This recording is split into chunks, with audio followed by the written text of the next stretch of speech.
കാസർഗോഡ് കനത്ത മഴയിൽ മധുവാഹിനി പുഴ കരകവിഞ്ഞു. പട്ളയിൽ പലയിടത്തും വെള്ളം കയറി. 6 കുടുംബങ്ങളെ മാറ്റി. കള്ളാർ കൊട്ടോടിപ്പുഴയും കരകവിഞ്ഞിട്ടുണ്ട്. ഫൈസലാണ് വിവരങ്ങളുമായി ചേരുന്നത്. ഫൈസൽ, നദികളൊക്കെ കരകവിഞ്ഞു തുടങ്ങി. ആളുകൾ കൂടുതൽ ജാഗ്രത പാലിക്കേണ്ട സമയം. എന്താണ് കാസർഗോഡിന്റെ പൊതുവിവരം?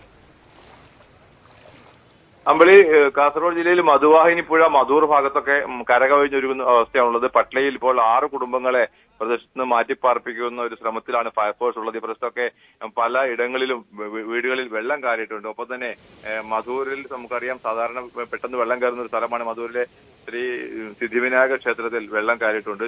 ക്ഷേത്രത്തിന്റെ ശ്രീകോവിലിൽ അടക്കം വെള്ളം കയറിയ ഒരു അവസ്ഥയിലാണ് ഇപ്പോഴുള്ളത്. കാസർഗോഡ് ജില്ലയെ സംബന്ധിച്ച് പറയുകയാണെങ്കിൽ മഴ അതിശക്തമല്ല. ഇന്നലെ രാത്രിയൊക്കെ ധാരാളം ശക്തമായ മഴയുണ്ടായിരുന്നു. അതിന്റെ ഒരു ഭാഗമായിട്ട് കൂടിയാണ് ഇത്തരത്തിൽ വെള്ളം കയറുന്നത്. നമുക്ക് പറയാവുന്ന പ്രധാനപ്പെട്ട ഒരു കാര്യം എന്ന് പറയുന്നത്